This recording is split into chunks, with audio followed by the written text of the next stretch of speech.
So if you were looking at it like this, instead of how Nicole shows you, which is still right, but if you put it this way, this goes already with tropical astrology, what we've done.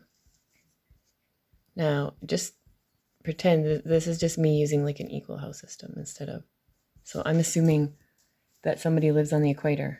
So the sun's always going to rise around 6 and it's always going to set around 6 p.m.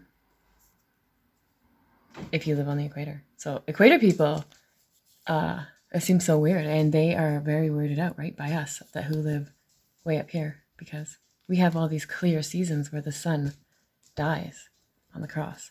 And this, if you put the Capricorn there, it's the shorter day, so it makes this. It makes a longer day at the bottom. It makes a cross. It fits perfect like that. And then these are the equal days. So this is 6 a.m. to 8 a.m. It's going to rise first, and then after 8 a.m., 10 a.m., and then this is noon. Then 2 a.m. or 2 p.m. will rise. This is noon, or this is 14. And then 4, so 16. And then the 18th hour will rise, which is the last hour. If you live on the equator, that's your last hour. You live in an equal spot. So this is how we do the houses already in tropical astrology. So you don't have to relearn and learn Nicole's way that she's explaining. You just had to have been paying attention to tropical astrology already, which a lot of you were, which is why you knew it was real already, because you probably heard like Santos or anyone. It doesn't really matter who you heard talking about any bits of astrology. It was online with like mainstream people. It was online with way far off people like Santos and all that. It's been around this whole time. Why has it been around this whole time? Tropical astrology, because it fits. And that's how I saw it. People have been yelling at me for 30 something years.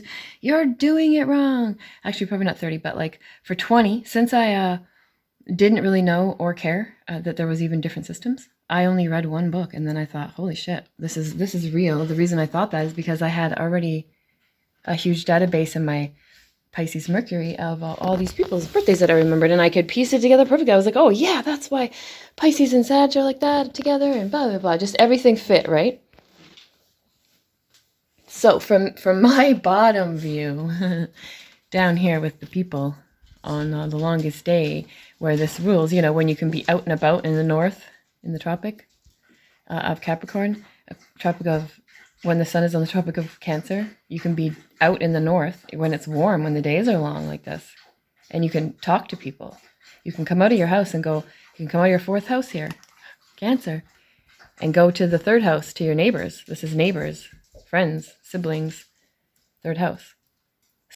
And of course, you can also go out to the 5th house here for fun and creativity and gatherings out in the warm sun. This 5th house, that's fun. That's dating and sex, some people say. Dating and sex is there. And then, anyway, I'm not going to get into that too much, but fits really well. So 1, 2, 3, 4, 5, 6, 7, 8, 9, 10, 11, 12. Because the 1st house to rise, the 2nd house to rise, the 1st hour to rise, 6 a.m. So if you see it this way, it's true to what we're seeing in the clock better, maybe. I don't know. What do you guys think? Wood. There we go. That should do it. I just pour this all over here. That'll be fine. There, this ought to do it. You just pour that stuff on there and then...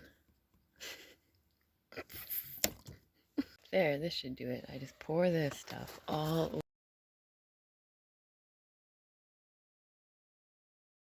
over the frame. That'll do, right? Don't even need... At least they put plastic. That opening on the left in my bean wall, I had to cut that there that was a solid bean wall. I had to cut that when the Virgo sun got there because it wasn't enough light getting to my weed plant. As in gardening, the Farmer's Almanac that my grandpa always used, he always used by moon signs too, way, way before I knew any astrology. And he knew that Leo moon, this moon, Leo moon is somehow the killing moon. And so, yeah, it's really fun, right, to draw this out and to play with it and see how that fits. By the way, in this whole time where I've just sort of been doing chores and stuff, I have still been talking to people here and there, and I met a very talented musician who also has the same aspects as Mr. Jem here, so that's freaking hilarious.